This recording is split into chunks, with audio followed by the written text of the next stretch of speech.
There's a ton of noise out there. So how do you get decision makers to pay attention to your brand? Start a podcast and invite your ideal clients to be guests on your show. Learn more at sweetfishmedia.com. You're listening to B2B Growth, a daily podcast for B2B leaders. We've interviewed names you've probably heard before, like Gary Vaynerchuk and Simon Sinek, but you've probably never heard from the majority of our guests. That's because the bulk of our interviews aren't with professional speakers and authors. Most of our guests are in the trenches leading sales and marketing teams. They're implementing strategy. They're experimenting with tactics. They're building the fastest growing B2B companies in the world. My name is James Carberry. I'm the founder of Sweetfish Media, a podcast agency for B2B brands, and I'm also one of the co-hosts of this show. When we're not interviewing sales and marketing leaders, you'll hear stories from behind the scenes of our own business. We'll share the ups and downs of our journey as we attempt to take over the world. Just kidding. Well, maybe. Let's get into the show.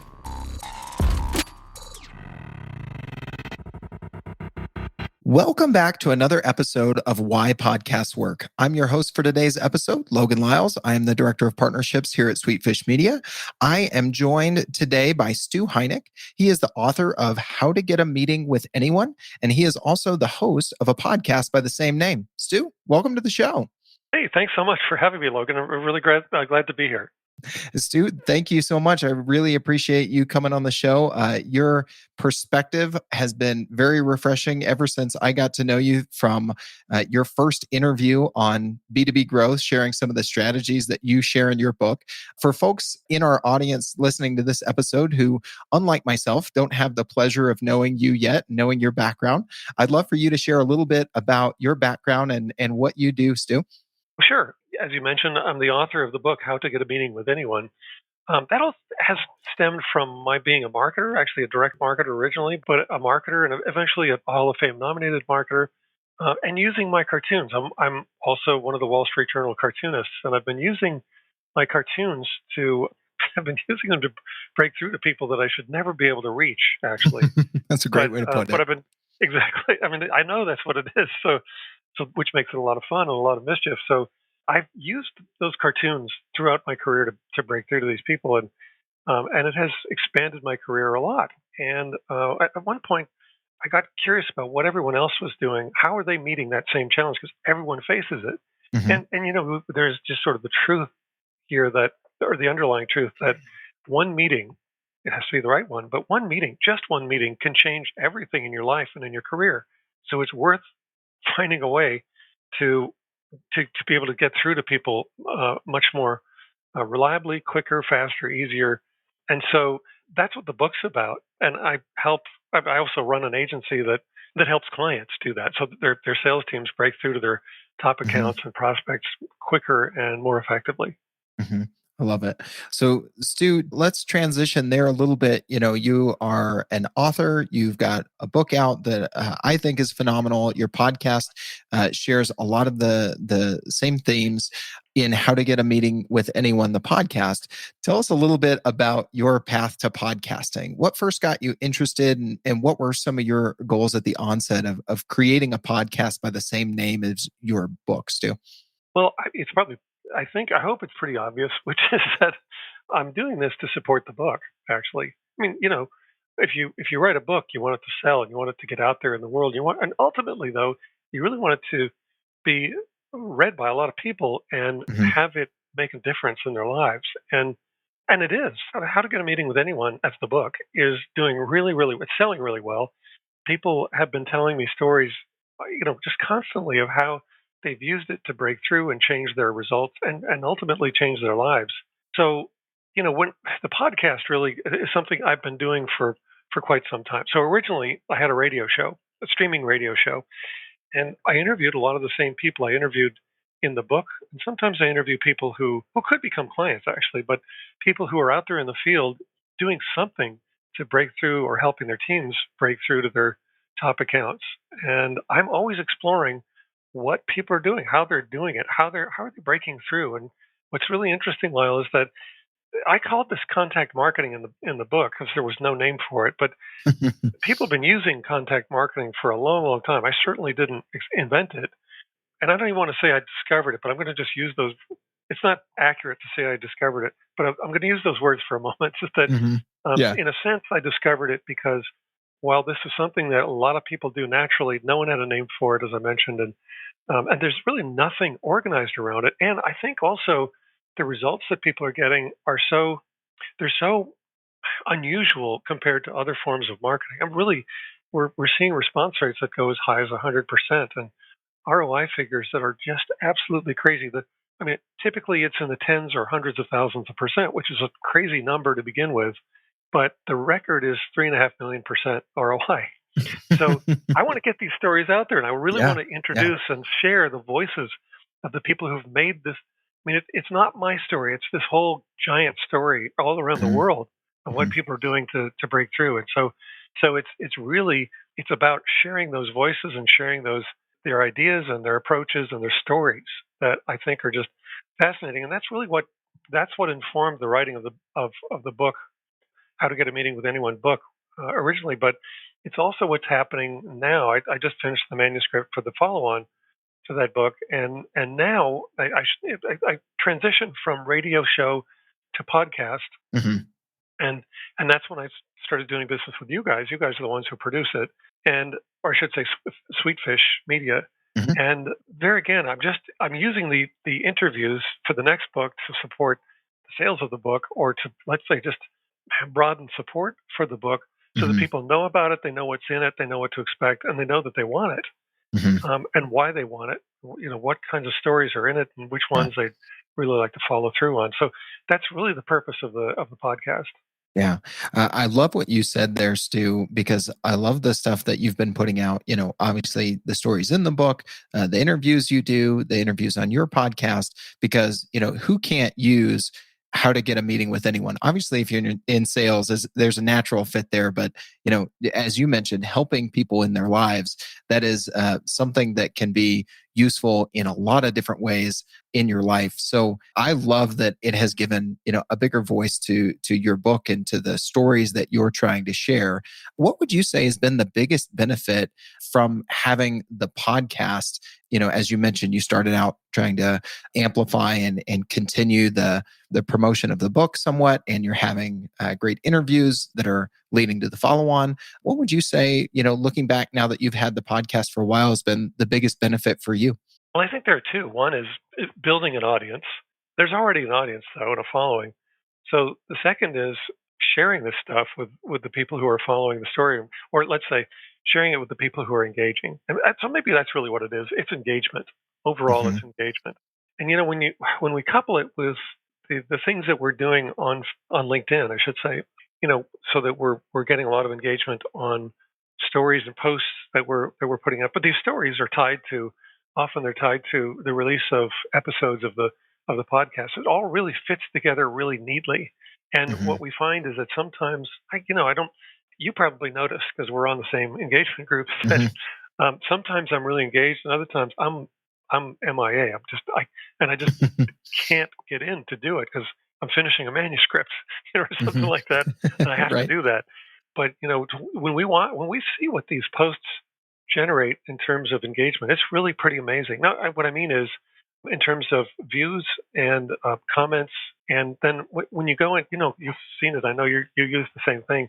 When you Hmm. go into LinkedIn and you look at your post, there's a link that allows you to go in and see, or just get a snapshot, or maybe a Hmm. dashboard view Hmm. of who's engaging, and it's pretty Right. fascinating, isn't it? I mean, you Right. see sometimes on mine it goes as high as, I think the highest I've had it go is 20,000 views, but that's Hmm. really amazing among Hmm. all these professionals on LinkedIn. That's pretty amazing, actually. Hmm.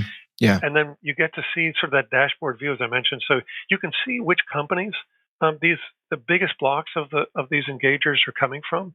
Hmm. And I think that's a great way to say, well, maybe those companies are the ones I should be reaching out to. Hmm. Maybe they're great accounts or great prospects Yeah. for agency work, to go in and help them do this for their teams.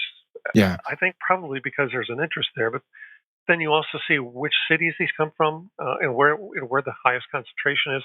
It's interesting. I don't know that it's really useful, but it's interesting. And then finally, you get to see who's engaging by title.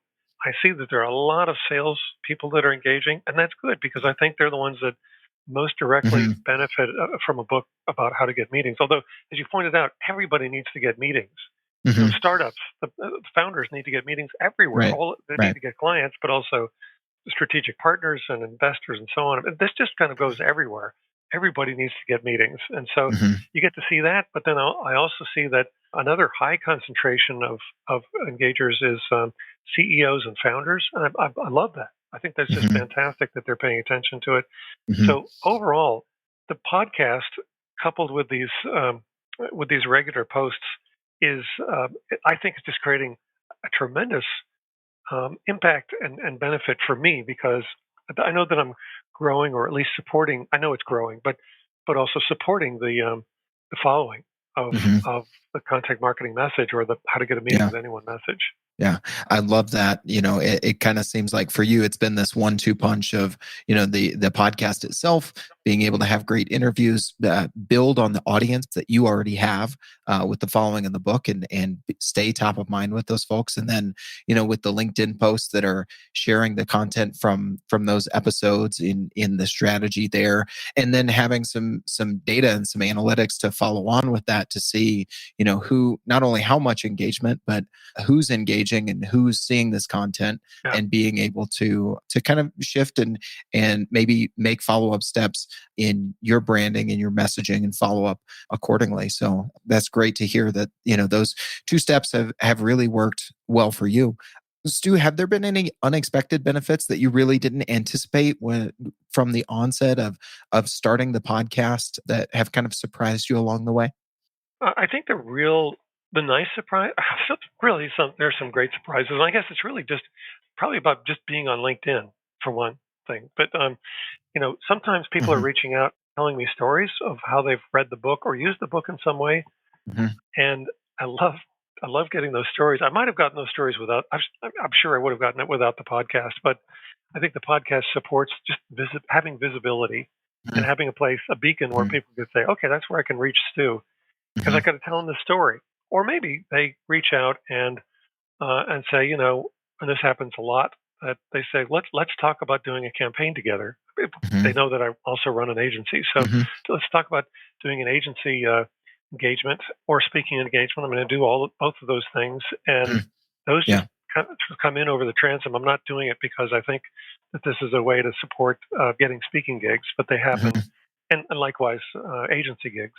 Yeah, yeah. So it sounds Yeah, like it's kept you top of mind in a lot of different ways for the yep, audience that you're growing, right? yeah, yeah. Awesome. Let's do the last question I wanted to pose to you as an experienced podcaster. Obviously a seasoned cartoonist, marketer, author, and now we can say seasoned podcaster as well. What is one piece of advice you would give to someone or a team that is thinking about a podcast for themselves or for their business? What would you recommend to them, and what advice would you give to them starting out? Well, I'm going to answer that by a little bit indirectly because I just interviewed someone whose work I really, really admire. And he's not a marketer. He's just a guy who loves to fly bush planes. Hmm. and, and he has this vlog, so with a V, a video log Yep. or blog on YouTube that is, you can see it's trending rapidly. Hmm. And so he and this group of people, this group of guys, they call themselves the Flying Cowboys, and they all have these STOL or short takeoff or landing airplanes. So they're high wing, big bulbous tires, bouncy tires, and they fly. They land on the tops of mountains. They land anywhere. Hmm. It's really amazing, and they're flying around all this beautiful scenery in Utah and Nevada and California, and actually, kind of Idaho is another one. I just keep discovering there's all kinds of places that they can go Hmm. and play around. And these guys dip down and they follow rivers. They might actually dip their wheels in the rivers as they're flying. They're sort of water skiing, and they're just out playing around and having a blast.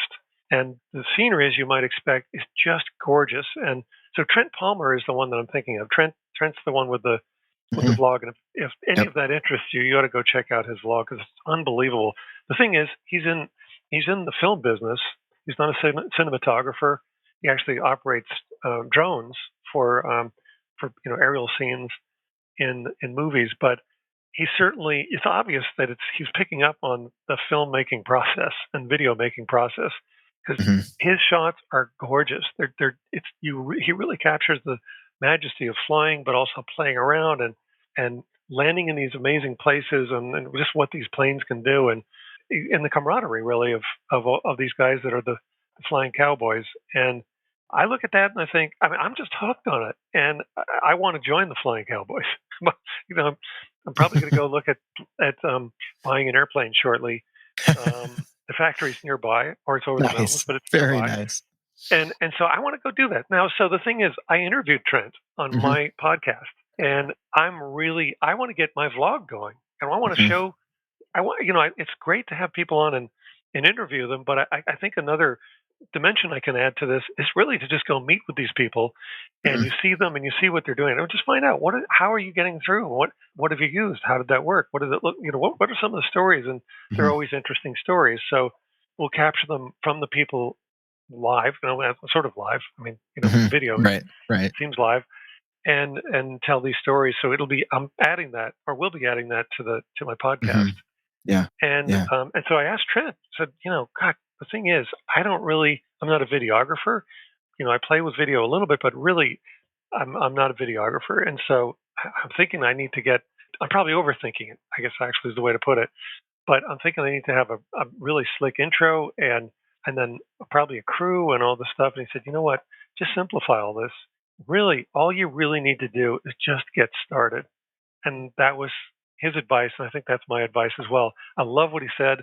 It makes all the sense in the world. Get going, because you're not seen. You don't create visibility. You don't create engagement. You don't connect with people if you don't start. So get going. Just get it started. I love it. I love it. Visibility leads to opportunity. And like you said, you can't get that visibility if you don't get started. I think that is great advice to leave the audience with today, Stu. Well, this has been great. Looking forward to more great interviews on how to get a meeting with anyone other than the podcast. If people want to stay connected with you, Stu, find out, where your content is, find the book, or reach out to you directly, what's the best way for them to go about doing that? Well, actually, buying the book is pretty easy. You can buy it anywhere books are sold, except the airport, I guess, for some reason. But so you can go to Barnes and Noble, the bookstores, or you can find it on bnn.com or amazon.com. It's pretty easy to find. And then to find me, it's really easy as well. Just go on to LinkedIn and look me up. So my name is spelled Stu, S-T-U, and then Heinecke, Heinecke, and just tell me that you heard me on Logan's podcast, and I'll be more than happy to connect with you. Awesome. Well, Stu, this has been a great conversation. Thanks so much for sharing your experiences in getting started and moving to the next level with your podcast. Thanks so much, Logan. Great to be here, and what an honor. I'm really glad to join you. We totally get it. We publish a ton of content on this podcast, and it can be a lot to keep up with.